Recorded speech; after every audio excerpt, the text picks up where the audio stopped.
በ1936 ዓመተ ምህረት ነው። ቦታው ደግሞ ጎንደር ጨርቆስ አካባቢ ነው የተወለደው። የዛሬ እንግዳይ በጣም የምትወዱት እጅግ በጣም በሙዚቃ ውስጥ የራሱን አሻራ ስላኖረ አንድ ድንቅ ሰው ነው ማነሳላችሁ። ይህ ሰው ሲነሳ የሾላ ፍሬ ነይ ነይሽ የሾላ ፍሬ ሰማችሁት አይደል? ይህ ሙዚቃ ሲነሳ ይህ ግሩም ሰው አብሮ ታሪኩ ይነሳል። በእርግጥ እንግዲህ ጎንደር ከተወለደ በኋላ በተለይ መምህር ተቀጥሮለት የጥሩ ቤተሰብ ዘር በመሆኑ እዛው ጎንደር ውስጥ ቅኔን ተምሯል። የቤተ ክህነት ትምህርትን ተምሯል። ድጓም ሞክሯል ይሉታል። በጣም ዜመኛም ስለሆነ ድምፁ እጅግ ውብ ነበረ። በኋላም ላይ አጎቱ በስራ ምክንያት ወደ አዲስ አበባ ተቀይረው ሲመጡ እሱም አብሮ ወደ አዲስ አበባ ይመጣል። አዲስ አበባ ከመጣ በኋላ እንግዲህ ትምህርቱን እየተማረ በተለይ በትምህርቱ እጅግ በጣም ጎበዝ ስለነበረ በአንድ ወቅት እንግዲህ ያው ንጉስ ቀዳማዊ ኃይለ ሥላሴ በነገራችሁ ላይ ጎበዝ ተማሪዎችን ያበረታቱ እንደነበር የምታውቁት ነው። ስለ ንጉስ አጼ ኃይለ ሥላሴ ስናነሳ አጼ ኃይለ ሥላሴ በኢትዮጵያ ትምህርት ውስጥም እንግዲህ ያው እንደምታውቁት የራሳቸውን አሻራ ተራማጅ ሐሳብ ያቀረቡ እንደሆኑ የሚታወቅ ነው።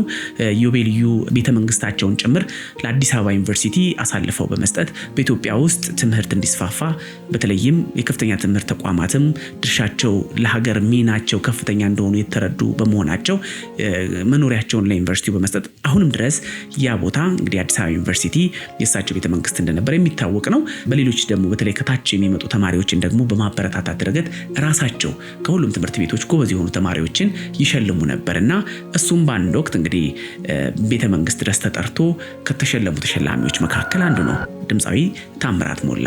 እንግዲህ ታምራት ሞላ በትምህርቱ ጎበዝ ከሆነ በኋላ ያው የሀገር ልብስ ለብሰው ሄደው እንዲሸለሙ ነው የሚደረገው ብዙ ጊዜ በትምህርት ቤት በኩል ተሰብስበውና ምን አይነት ታሪክ ይከሰታል? ያው ታምራት ለወላጁ በተለይ ላሳዳጊው ቢናገርም አሳዳጊው በብዛት የመንግስት ስራ ላይ የተጠመዱ ሰው ቢዚ ሰው ስለነበሩ ሲደርስ ገዛልሃለሁ ብለው ታስቦ ኖሮ በኋላ ላይ ድንገት ቀኑ ሲደርስ ልብሱም ሳይገዛለት የባህል ልብስም ሳይሰፋለት በመቅረቱ እንደማንኛውም ሰው ሌመን ልብሱን ለብሶ ቁንጣውን አድርጎ ወደ ቀዳማዊ ኃይለ ሥላሴ ሽልማት የሚሸልሙበት ቦታ ላይ ይሄዳል። እንግዲህ ዛ ከደረሰ በኋላ ቀዳማዊ ኃይለ ሥላሴ በጣም ጎበዝ ለሆኑ ሰዎች የሚሸልሙት ጊዜም የሚታወቅ ነው ሰዓት ነበር የሚሸልሙትና እሱም ሰዓቱን ከተሸለመ በኋላ አጼ ኃይለ ሥላሴ ጃንሆይ ሜዳ ማለት ነው የገና ሰሞን ስለነበረ የገና ጨዋታ ያስጀምራ ይጫወታሉ የሚል ወሬ ሰሙና ልጆች አይደሉ መቼም የልጆች ነገር እሳቸው ይሄን ያደርጋሉ መባሉን ሰምተው ጃን ሜዳ ድረስ ይሄዳሉ። ጃን ሜዳ ሄደው እንግዲህ ጨዋታ ሲደረግ እሳቸው ያው ንጉሱ በጊዜ ጨዋታውን አስጀምረው ሄደዋል። ነገር ግን ታምራት እንግዲህ ንጉሱ ይጫወታሉ በሚል የልጅነት አይምሮ ሲጠብቁ ንጉሱ የሉም ሰዓቱ በጣም ይሄዳል። እንግዲህ አጎትየው በጣም ፊት አውራሪ ናቸው፣ በጣም አደገኛ ናቸውና አስጠንቅቀውት ነበር የላኩት። እንግዲህ ሽልማቱን እንደጨረክ ቶሎ ወደ ቤት እንድትመጣ የሚል ቁጣ አዘል መልእክት ሰጥተውት ነበረ የሄደው ታምራትና ድንገት ሲያይ 10 ሰዓት አካባቢ አልፏል፣ እየመሸ ነው። እንግዲህ ከጃን ሜዳ እዛ ቤት እስኪደርስም ሰዓቱ በጣም ገፍቶ ስለነበር ቤት ሲደርስ እንግዲህ ከጓደኞቹ ጋር ማለት ነው አጎቱ እሳት ለብሰው እሳት ጎርሰው በረንዳ ላይ እየጠበቁት እንደሆነ ይመለከታል። በዚህ ስሜት ውስጥ እንግዲህ ወደ ቤት ቢገባ አጎትየው ሊያደርሱበት የሚችለውን ቅጣት በማሰብ ያው የልጅ ነገር በጣም ሲርበተበት አብሮት የነበሩ ጓደኞቹ የለም በቃ አትጨነቅ፣ እኛ ይዘንህ ዛሬኛ ጋር ታድርና ነገ መተን ያው እሳቸውም ሲረጋጉ ወደ ቤት አስረድተናቸው ትገባለህ በሚል ይነግሩታል። በዚህ የተስማማው ታምራትም ከጓደኞቹ ጋር ወደ ቤት ሳይገባ አብሯቸው ያድራል። በነጋታው ግን አንድ ነገር ነው የሚከሰተው። ወደ ቤትም አልተመለሰም። ምን ሆነ? አንድ የሙዚቃ ውድድር የሚደረግበት አንድ ስፍራ አለና ብዙዎች አመልክተው እዛ ፈተና እንዳለ ሲሰሙ አብሮ ከጓደኞቹ ጋር ለምን አንመለከትም በሚል እዛው ሄዳሉ። እዛ ሄደው ሲመለከቱ ፈተና ፈታኙ ድንገት ታምራትን ከርቀት ያየውና ና ይለዋል። እንግዲህ ታምራትም ግራ እየገባው ሄዶ ቀረብ ብሎ ምን ልታዘዝ በሚል አይነት ጥያቄ ጠይቀዋል። ፈረንጁ ፈታኝም ሲያየው እጅግ በጣም ደስ ስላለው እስኪ የኢትዮጵያን ብሔራዊ መዝሙር በልልኝ ይለዋል። ታምራት ለማለት ያንገራግራል። ጓደኞቹም በግፊት በልበልበል ይሉታል። በእርግጥ ታምራት እዛ ሄደው ሊወዳደር ሳይሆን የሚወዳደሩ ልጆችን ለመመልከት ነበርና እዛ ከደረሰ በኋላ ሲያይ ምን ችግር አለ ሞክር ይሉታል ጓደኞቹ ባይን። እሱም የኢትዮጵያ ብሔራዊ መዝሙርን ያ ሁሉ ጊዜ ትምህርት ቤት ይዘምሩት ስለነበረና ደግሞ በቤተ እንግዲህ መቅደስ ውስጥ ያለፈ ሰው ነው ብያችሁ የለም እንግዲህ ዜማ ላይ ጉሮሮ ላይ እጅግ በጣም የተሳለ ስለነበረ የወቅቱን የኢትዮጵያ ብሔራዊ መዝሙር ሲዘምር እጅግ በጣም በሚያምር ሁኔታ ስላለፈው ሰውየው በጣም ይወደውና ከነገ ጀምሮ ተቀጥረሃል የሚል ሐሳብ ይሰጠዋል። ጓደኞቹም በዚህ ገረሙና ደስ ይላቸዋል። ከዛች ቀን ጀምሮ እንግዲህ ወታደር ሆኖ ተቀጠረ ማለት ነው። ከዛች ቀን ጀምሮ ታምራት ወደ ቤትም ሳይመለስ ይቀራል። በርግጥ ውጪ ላይ ከጓደኞቹ ጋርና እዛ እያሳለፈ ያለው ነገር ስለጣፈጠውና ደስ ስላለው ወደ ቤት መሄድም አልፈለገም። ወላጆቹ ያን በተለይ አሳደጊዎቹ በሬዲዮ ጭምር አስለፈፈው ነበረ። ልጃችን ጠፍቷል፣ እንዲህ አይነት ልብስ ነው የለበሰው፣ እንግዲህ ይህን ልጅ የተመለከተና ያየ ወረታውን እንከፍላለን በሚል ጭንቀት ሁሉ ያስደመጡ በወቅቱ በሬዲዮ ያስደመጡ ቢሆንም ታምራት ግን ያስደመጡትን ነገር እንኳን ቢሰማም መመለስ አልፈለገም ነበረ። በኋላም ላይ እንግዲህ በዛች ቀን ጀምሮ የወጣው ታምራት ወደ ቤት ሳይመለስ ለዘመናት እንደቆየ ነው የሚነገረው። ታሪኩን ገልበጥ ስናደርግ እንግዲህ ታምራት ወታደር ሆኖም ደግሞ አንድ ነገር ተከስቶ ነበር በታሪኩ ውስጥ። እንደምታውቁት ታምራት ሙዚቃን ሲጫወታት እጅግ በጣም አጣፍጦ አይደለ ወታደርም ነበር ብያችኋለሁና በመፈንቅለ መንግስት ሙከራው በ1953 ይመስለኛል እዛ ላይ አንድ ነገር ተከሰተ። በኋላ የተወሰኑ ወታደሮችን ይዘው መፈንቅለ መንግስቱን የሞከሩ ሰዎች ወደ እንጦጦ ሽሽት ሲያደርጉ አብረው አጅበው ከሸሹ ወታደሮች መካከል ደግሞ ታምራትና ጓደኛው አንዱ ነበሩና የሚገርማችሁ ወደ ሽሮ ሜዳን ከፍ እንዳሉ ባለው ጫካ ውስጥ ዋሻ ነገር ያገኙና ትንሽ ግርግሩ እስኪያልፍ በሚል እዛ ይደበቃሉ። እዛም ከተደበቁ በኋላ በጣም የሚያሳዝነውና የሚገርመው በጣም ደክሟቸውና ፈርተውም ስለነበረ ሁለቱ ጓደኛሞች እንቅልፍ ሸለብ ያደርጋቸዋል። እንግዲህ እንቅልፍ ሸለብ አድርጓቸው በተኙበት እነዛ እንግዲህ የመፈንቅለ መንግስት ሙከራ ያደረጉት እንግዲህ ታይሚንግ ጠብቀው መሸሽ ስለነበረባቸው ሲሸሹ ሁለቱ እንደተኙ ረስተዋቸው ስለነበረ ጥሏቸው ይሄዳሉ። በኋላም ብንን ሲሉ አጠገባቸው እነዛ ሰዎች አብሯቸው የነበሩት አጅበዋቸው የሄዱት ወታደሮች አልነበሩም።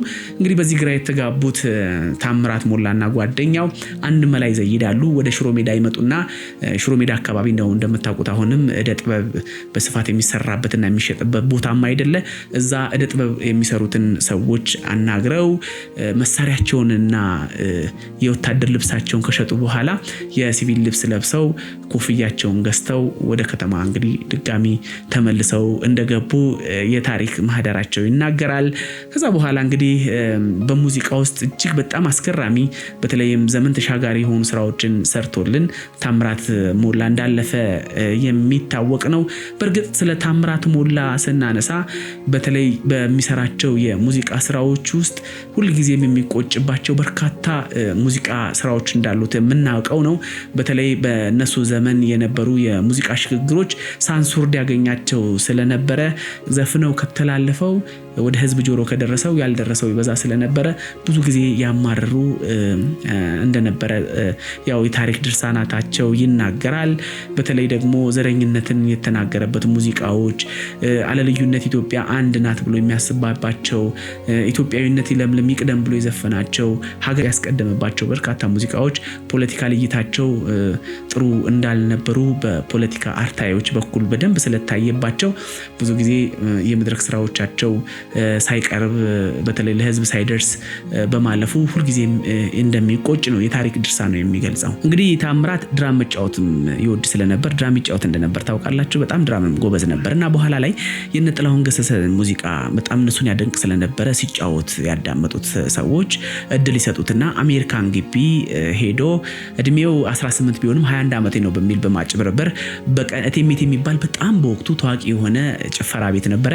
እዛ በቀን 3 ብር በወር 90 ብር ይቀጠርና የመጀመሪያውን ስራ ይጀምራል ማለት ነው። በተለይ በምሽት ክበብ ሙዚቃን መጫወት ጀመረ ማለት ነው። በኋላ ላይም ደግሞ በተለይ በ1955 ዓመተ ምህረት በተለይ በኢትዮጵያ ውስጥ ሁልጊዜም ስለ ሙዚቃ ታሪክና መድረኮች ሲነሳ የቲያትር ቤቶች ቀጥታ ከህዝቡ ጋር የሚገናኙበትና ለህዝቡም በውድድር መንፈስ ስራዎቻቸውን በዋዜማው ጀምሮ የሚያቀርቡበት ትልቅ ትርኢት በየቲያትር ቤቶቹ ይዘጋጅ ስለነበር እሱም በ1955 ዓመተ ምህረት ታምሜ ተኝቼ ትናንትና ሌሊት እንደሚለው ሙዚቃና ብርቄነሽ የሚል በጣም ተወዳጅ ስራ ሰራ። በተለይ በዛ ሙዚቃ በኋላ ህዝቡ ውስጥ እጅግ በጣም ገባ። ህዝቡም ያ ሙዚቃ ወደደለት። በተለይ በኢትዮጵያ ሙዚቃ ውስጥ ደግሞ ስሙ እየገነነ በጣም ተቀባይነትን እያገኘ ከነጥላውን ተርታ እንግዲህ እስኪሰለፍ ድረስ በኢትዮጵያ የሙዚቃ ታሪክ ውስጥ እጅግ በጣም ተወዳጆች ስራዎችን መስራት እንደቻለ ይነገርለታል ድምፃዊ ታምራት ሞላ። እንግዲህ ፕሮፌሽናል ስራውንም በምድር ኦርኬስትራ ጦር ውስጥ ሀብሎ በ1955 ዓመተ ምህረት ጀመረ ማለት ነው። ስለ ድምፃዊ ታምራት ሞላ ስናነሳ በእርግጥ ሙዚቀኛ በተለይ በነሱ ዘመን አዝማሪ እየተባለ ይጠራ ስለነበረ አዝማሪ ልጅ አለን ብለው ቤተሰቦቹ እንዲወራና እንዲነገር አይፈቅዱም ነበር። በተለይ በእርግጥ አሁንም ድረስ ከጎንደር አካባቢ የሚወጡ ሙዚቀኞች እጅግ በጣም ውብ የሆነ ድምጽ ያላቸው ሰዎች እንዳሉ ይታወቃል።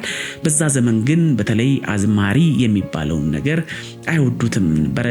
ለክብርም መገለጫ አይሆንም ብለው ያስቡ ስለነበረ እንግዲህ የፊት አውራሪ እንትና ልጅ አዝማሪ ሆነ ተብሎ መነገሩ እጅግ በጣም ቤተሰቡን ልብ ሰብሮ እንደነበረ በአንድ ወቅት ኢንተርቪው ቃለ መጠይቅ ሲሰጥ ተናግሯል። እሱ ግን እኔ አዝማሪ ነኝ በሚል ሙዚቃን በልጦ ወዶ ፈቅዶ ህይወቱን ለሙዚቃ እንደሰጠ በህይወት ዘመኑ ኖሮ እንዳለፈ ሁልጊዜም የምናነሳው ተወዳጅ ኢትዮጵያ የምንጊዜም ሙዚቀኛ ጭምር ነው ድምፃዊ ታምራት ሞላ። ዛሬ በጠየም ብዕር ይህንን ገናናና ተወዳጅ ድምፃዊ ልናነሳ ወደድን። ድምፃዊ ታምራት ሞላ ስናነሳ ስራዎቹ ዘመን ተሻጋሪ ሆነው ዛሬም ድረስ በተለይ በበርካቶቻችን በ80-90ዎቹ እንደዚሁም 2000ዎቹ አጋማሽ ድረስ ሙዚቃውን አብዛኞቻችን ስናጣጥመው ኖረናል፣ ወደነዋል፣ እንደው ይሁን ብለናል። ታሜ ስለሰጠን መልካም ነገሮች ሁሉ እናመሰግናለን እንላለን። እኔ የዚህ ትውልድ አባል ነኝ። በዛኛው ትውልድ የሰራችው ስራ ለኛም ተርፏልና ክብረት ይስጥልን። እንግዲህ ፕሮግራሙ ጠይም ብዕር ነው። እኔ በሱ ፍቃድ ተገኘኝ። በተለይም በታሪክ እንደዚሁም በተለያዩ ሙያ ዘርፍ ውስጥ የራሳችሁን አሻራ አኑራችሁ ስለምታልፉ ከልብ እናመሰግናለን። ያው መልካም ይሰራ መልካም ስር ከመልካም ሽቶ ይበልጣል ሊባልም የለ። ከመቃብር በላይ ስራቸው ሕያው ሆኖ ዛሬም ድረስ አለ። እንደዚሁም ደግሞ አሁንም እየሰራችሁ በህይወት ያላችሁ የህይወታችን ኮከቦች ደግሞ ክበሩልን፣ ኑሩልን እንላለን። ጤና ይስጥልን። እኔ በሱ ፍቃድ ተገኘኝ። ፕሮግራሙ ደግሞ ጠይም ብዕር ነው። ብዕር ከሰይፍ ይልቃል።